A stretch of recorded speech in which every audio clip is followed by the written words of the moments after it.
The train whistle pierced through the quiet evening as Olivia Tucker gripped her small leather suitcase, watching the rugged landscape of Colorado Territory slide past the window. The year was 1875, and at 24 years old, she was traveling to meet a stranger who would become her husband, a man who knew nothing of the scandal that had forced her to flee Boston society 3 months ago. Last stop, Silver Creek. The conductor called, making his way through the passenger car. Silver Creek, folks. Olivia straightened her simple blue traveling dress and adjusted her bonnet. Her hands trembled slightly as she gathered her belongings. The advertisement in the newspaper had been straightforward. Rancher seeks bride. Must be hardworking, God-fearing, and of sound character. Passage paid. The last requirement made her stomach twist with guilt, but desperation had overwhelmed honesty. When the train shuddered to a stop, Olivia descended onto the wooden platform, squinting in the late afternoon sun. Silver Creek was hardly more than a dusty main street lined with wooden buildings. A few horses stood hitched outside the general store, and a saloon down the way already hummed with activity despite the early hour. Miss Tucker. She turned to find a tall man removing his hat. He stood at least a head taller than her, with sun-bronzed skin and eyes the color of the summer sky. His brown hair was slightly too long, curling at the edges beneath his wide-brimmed hat. "Mr. Caldwell," she asked, her voice smaller than she intended. "Vincent Caldwell, yes, madam." He shifted awkwardly, extending a weathered hand before thinking better of it and retracting it to his side. "Welcome to Silver Creek." "Thank you for meeting me," she said, clutching her suitcase tighter. Vincent Caldwell was nothing like she had imagined. His letters had been practical and to the point, but the man before her had a gentleness to his expression that hadn't translated to paper. He wore simple clothes, a blue shirt with the sleeves rolled up, revealing strong forearms, well-worn trousers, and dusty boots that had clearly seen many miles. "Let me take that for you," he said, reaching for her bag. Their fingers brushed momentarily, and Olivia felt a flush rise to her cheeks. "The wagon's just over here." As they walked, Vincent spoke of inconsequential things: the weather, the journey, the recent cattle prices. Olivia responded politely, but her mind raced with anxiety. Would he ask about her past? Would he regret his decision when he learned why she had fled Boston? The wagon was simple but clean, with a fresh blanket spread across the wooden bench seat. Vincent helped her up, his touch light but steady. The horses, a matched pair of chestnuts, snorted impatiently. "It's about an hour to the ranch," he said, climbing up beside her. "Not the most comfortable ride, I'm afraid." "I'm sure it will be fine," Olivia replied, forcing a smile. As they drove through town, she noticed the curious stares of the locals. A woman sweeping the boardwalk in front of the millinery paused to watch them pass. Two men outside the barbershop nudged each other and nodded in their direction. "Don't mind them," Vincent said, noticing her discomfort. "New faces are rare enough here to cause a stir, a pretty new face even more so." Olivia felt her cheeks warm at the unexpected compliment. "Have you lived here long, Mr. Caldwell?" "Going on 8 years now. Came west after the war with nothing but determination and a pair of good boots." He clicked to the horses as they left the town behind. "My father taught me ranching back in Missouri. When he passed, I decided to make my own way." "I'm sorry about your father," she said softly. "It was a long time ago." His hands were steady on the reins. "The ranch isn't much to look at yet, but the land is good. I've got 40 head of cattle, a small vegetable garden, and a house that doesn't leak too badly when it rains." He glanced at her. "I hope it won't be too disappointing for a city lady like yourself." There was no judgment in his tone, only concern, and it made Olivia's guilt sharpen. "I'm not afraid of hard work, Mr. Caldwell. Vincent, please." "Vincent," she repeated, liking the way it felt on her tongue. They fell into a companionable silence as the wagon rattled along the dusty road. The landscape opened before them, rolling hills covered in prairie grass, distant mountains purple against the horizon.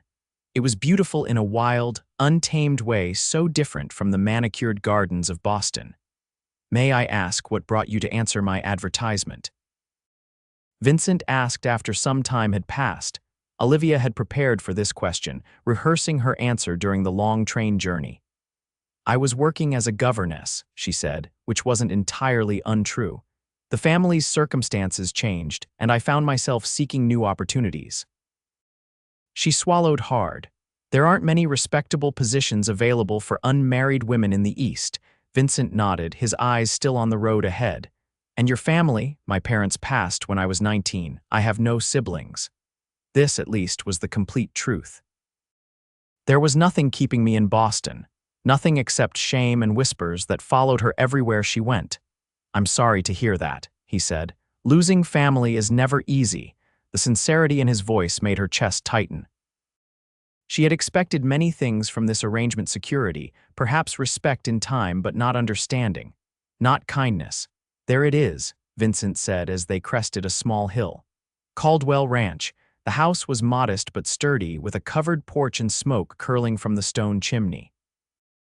A barn stood nearby, along with a corral where several horses grazed. Beyond, Olivia could see the cattle dotting the hillside. It was nothing like the grand homes she'd known in Boston, but something about the place spoke of care and hard work. It's lovely, she said, meaning it. Vincent's expression brightened. Wait until you see it in the morning light. The sun comes up right over those hills and the whole valley glows. As they pulled up to the house, the front door opened and an older woman emerged, wiping her hands on her apron. That's Mrs. Abernathy, Vincent explained. She's been helping around the house since I decided to send for a bride. She lives in town but comes out 3 times a week. Mrs. Abernathy was a round woman with gray hair pulled back in a severe bun, but her face was kind as she welcomed Olivia. So you're the Boston girl, she said, looking Olivia up and down. Well, you're certainly pretty enough. Can you cook? Yes, madam, Olivia answered, though her culinary skills were limited to the basics she'd learned while working as a governess. Good. A man needs feeding, especially one who works as hard as Mr. Caldwell here. She turned to Vincent. Dinner's ready whenever you are. I've made up the spare room for Miss Tucker. Olivia's relief must have shown on her face because Vincent quickly added, We'll be married by the preacher when he makes his monthly visit next week. Until then, your reputation will remain intact. I appreciate that, Olivia said softly. The meal was simple but delicious: roast beef, potatoes, and fresh baked bread. Mrs. Abernathy left soon after, promising to return in 2 days. I usually eat in the kitchen, Vincent confessed as he showed Olivia around the small house. But I thought the dining room would be more proper for your first night. The house had 4 rooms, a main living area with the kitchen and dining table, Vincent's bedroom, the spare room that would be hers temporarily, and a small study filled with books that surprised her. Do you read much? She asked, running her fingers along the spines of volumes that ranged from practical farming guides to poetry. Winter nights are long here, he replied with a slight smile. Reading passes the time. Do you like books? Very much. I used to read to the children. She trailed off, remembering the Harrington children and how abruptly she'd been forced to leave them. You're welcome to any of these, Vincent said, seemingly not noticing her discomfort. That night, alone in the small but clean bedroom, Olivia sat on the edge of the bed and finally allowed herself to cry. Not from sadness exactly, but from the overwhelming relief that Vincent Caldwell seemed to be a decent man. She had risked everything on this gamble, fleeing across the country to marry a stranger rather than face the ruin that awaited her in Boston. If only he knew what she had done. If only he knew why she had really come. The next morning arrived with golden light streaming through the simple curtains. Olivia dressed quickly in her second-best dress, a practical green cotton that had seen better days. She found Vincent already in the kitchen, frying bacon and eggs. I hope I haven't overslept, she said, embarrassed. Not at all. I'm always up before dawn. He gestured to the coffee pot. Help yourself. I'm afraid my cooking skills are limited, but I can manage breakfast. They ate together at the kitchen table, the morning sunlight casting warm patterns across the wooden surface. Vincent outlined the daily routine of the ranch and what would be expected of her once they were married. I don't expect you to work with the cattle, he said. But keeping the house, the garden, and maybe the chickens if you're willing would be a great help. Of course, I want to contribute. Olivia hesitated. I should warn you that, while I can cook basic meals, I'm not as accomplished as Mrs. Abernathy, Vincent chuckled. Few are. But I'm not a man who needs fancy food, just regular meals and a clean shirt now and then. He paused, studying her. Miss Tucker, Olivia, I want you to know that I don't expect this to be easy for either of us. Marriage is a partnership, and we're strangers yet. But I'll do my best to be a good husband, and I hope in time we might find happiness together. The simple honesty of his words touched her deeply. Thank you, Vincent. I'll try to be a good wife. He smiled then, a genuine smile that transformed his weathered face and made her heart flutter unexpectedly. That's all anyone can ask for. The next few days fell into a rhythm as Olivia learned her way around the house and property. Vincent worked from sunrise to sunset, tending to the cattle, mending fences, and preparing for the coming winter. Olivia focused on making the house more of a home, arranging her few possessions and learning the peculiarities of the wood stove. On Thursday, Vincent announced they would go into town for supplies and to introduce her to the community. People will talk if we don't make an appearance before the wedding, he explained, helping her into the wagon. Silver Creek looked different in the morning light, more alive, with people moving purposefully along the boardwalks. Vincent tied the horses outside the general store and offered Olivia his arm as they entered. The storekeeper, a balding man with spectacles, brightened at the sight of Vincent. Caldwell, heard your bride had arrived. Mr. Peterson, this is Miss Olivia Tucker, Vincent said. Olivia, this is George Peterson, owner of the finest establishment in Silver Creek. Pleased to meet you, Miss Tucker, Peterson said, studying her with open curiosity. As Vincent discussed his order with Peterson, a group of women entered the store. Their conversation dropped to whispers when they spotted Olivia.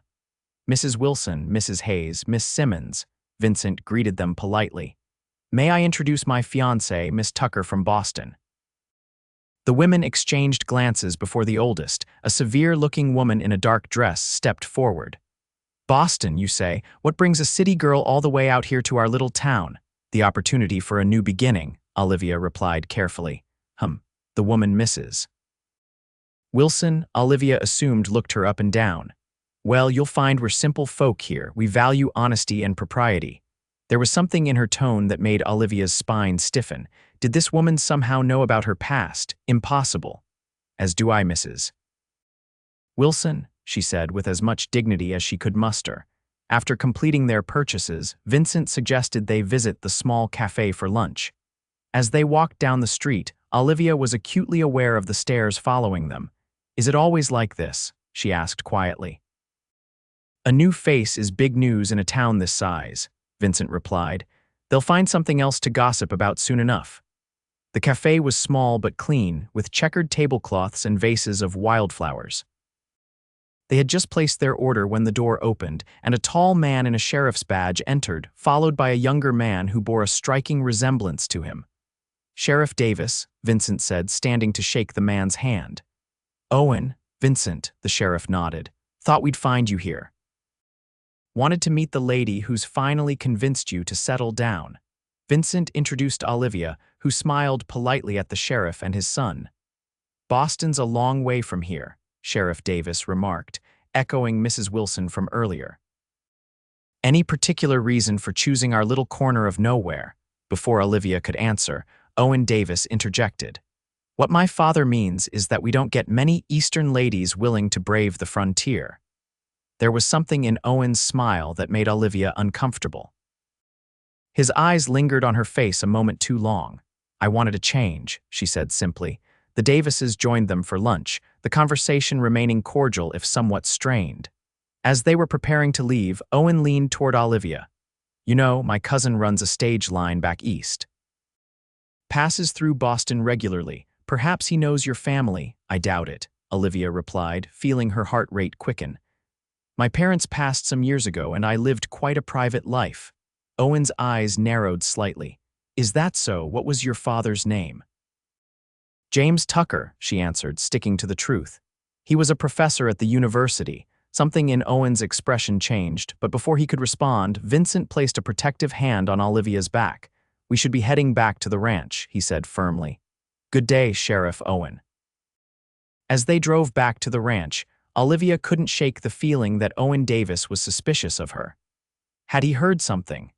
Was there news from Boston that had somehow reached this remote town? "You're quiet," Vincent observed as the town disappeared behind them. "Just thinking," Olivia replied, forcing a smile. "Everyone seems very curious," Vincent chuckled.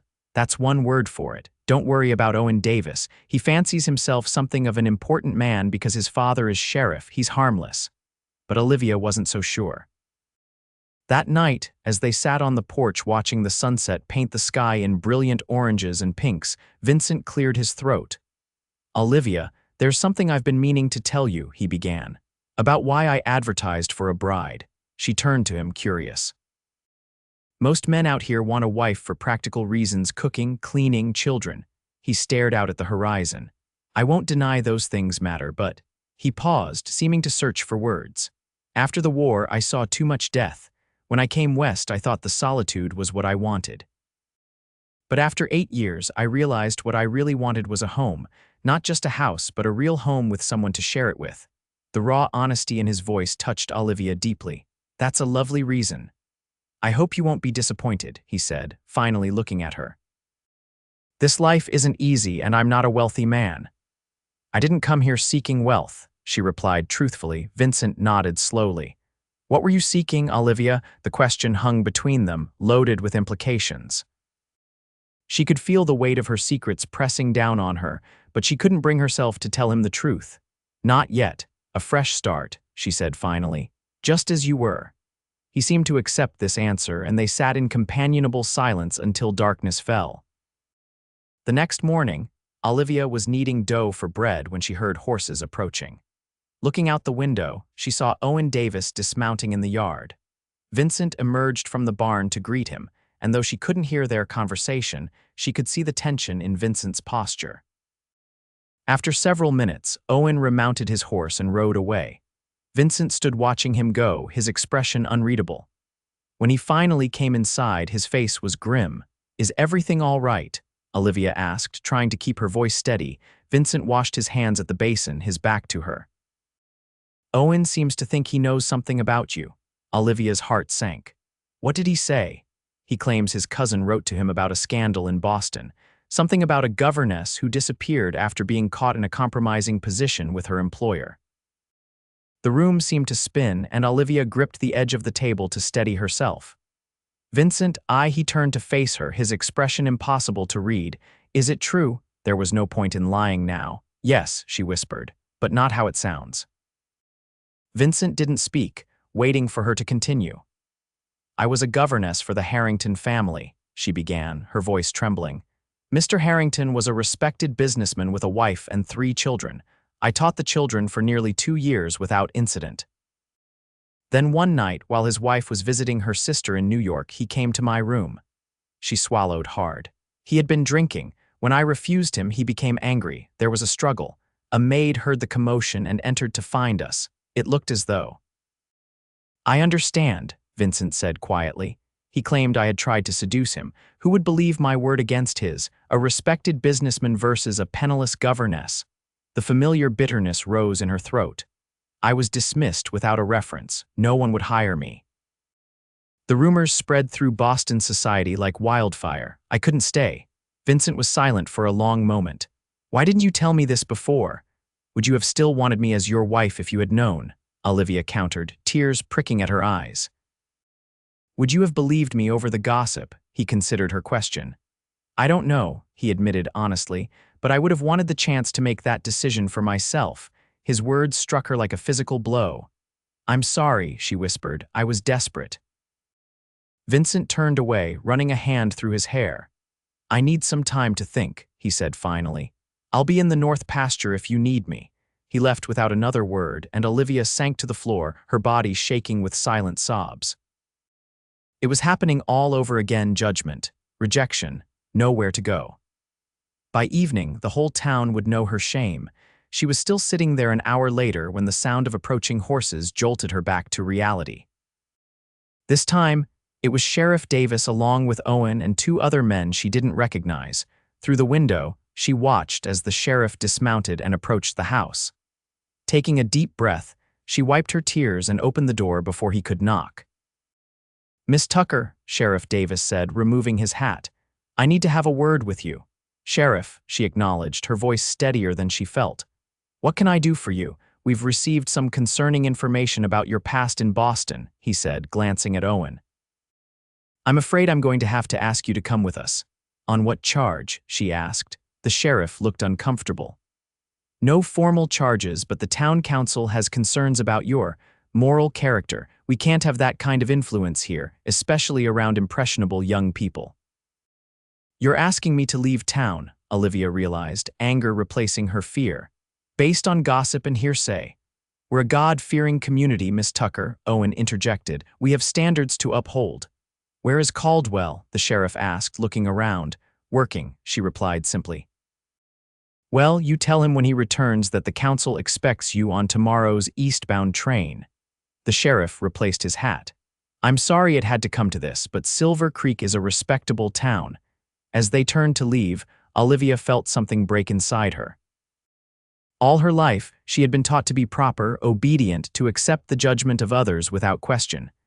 But she was tired of running, tired of shame for something that wasn't her fault. "Sheriff Davis," she called, stepping onto the porch.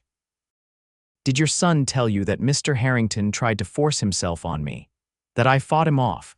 Or did he only share the salacious rumors that served his purpose?" The sheriff turned, his brow furrowed. "What are you talking about?" "Ask your son what his real interest is in seeing me gone," she said. "Ask him if it has anything to do with his own intentions toward Vincent's land." Owen's face flushed with anger. "That's ridiculous. Father, don't listen to her. She's clearly desperate." But the sheriff was looking at his son with new eyes. "Owen, what's she talking about?" Before Owen could respond, the sound of approaching hoofbeats drew their attention. Vincent rode into the yard at a gallop, dismounting before his horse had fully stopped. "What's going on here?" he demanded, striding toward the group. "Just having a chat with your fiancée," the sheriff said carefully. "Seems there's been some confusion about her past." Vincent's eyes found Olivia's, holding them for a long moment before he turned back to the sheriff. "There's no confusion. Miss Tucker told me everything." "Then you know she can't stay in Silver Creek," Owen insisted. "A woman like that, a woman like what?" Vincent interrupted, his voice dangerously quiet. "A woman who defended herself against a predator.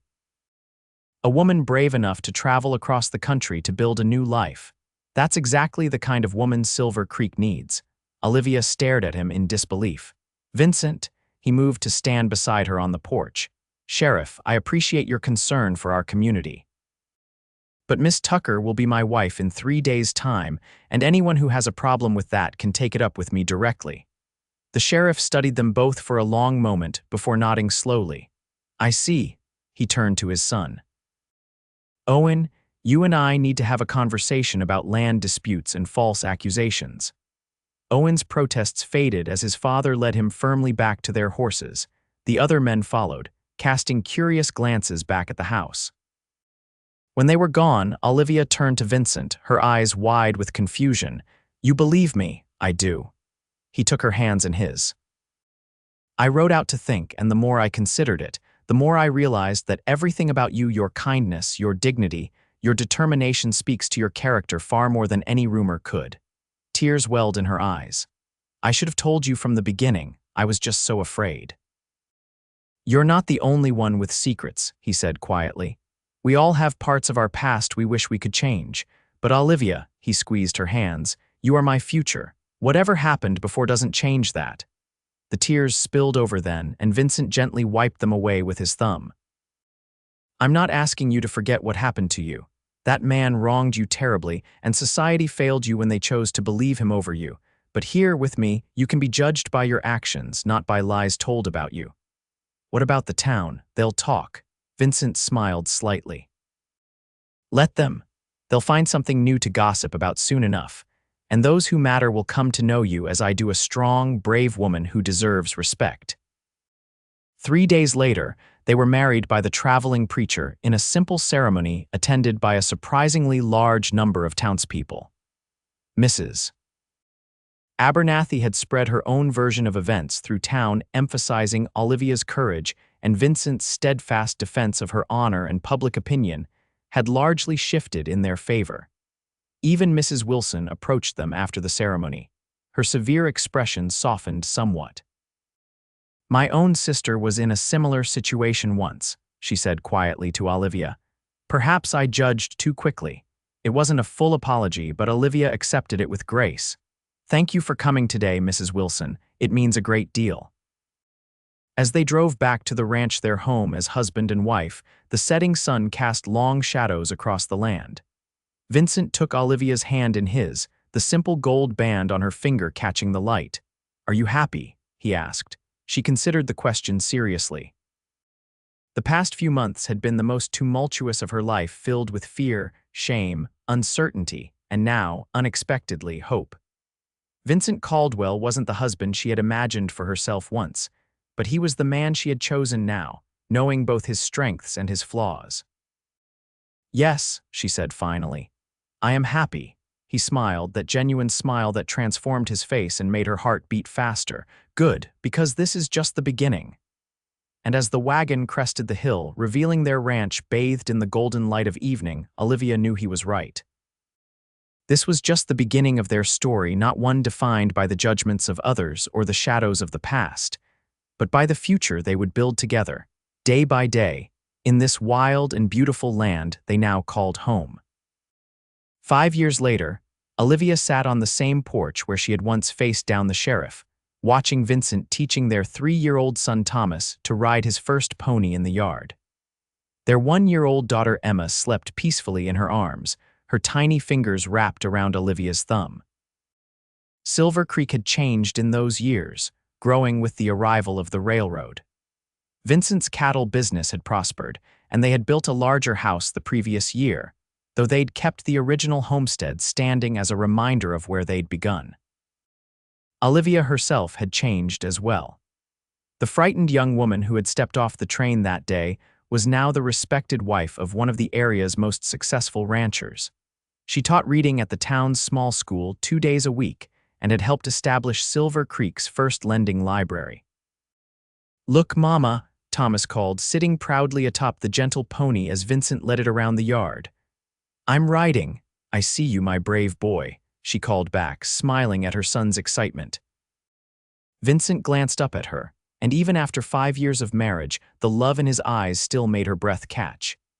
He had been true to his word that day, judging her only by her actions, not by the whispers of others. And in doing so, he had given her the greatest gift, the freedom to become herself again without shame or fear. As the sun began to set over their land, painting the sky in brilliant hues of orange and gold, Olivia reflected on the journey that had brought her here. Once she had been defined by what had been done to her, by the judgment of others who didn't know her heart. Now, she was defined by the love she gave her husband and children, the respect she had earned in her community, and the strength she had found within herself.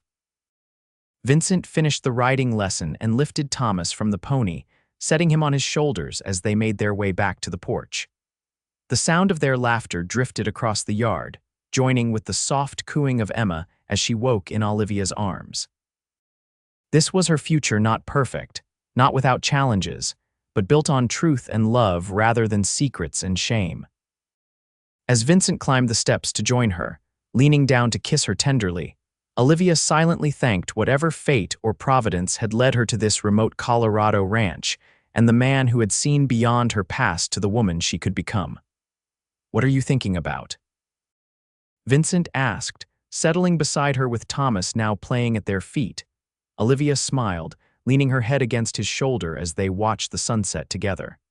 "Just how grateful I am that you saw my future when everyone else could only see my past." His arm tightened around her shoulders, and in the peaceful quiet of the evening, surrounded by the family they had built together, Olivia knew she had finally found her home.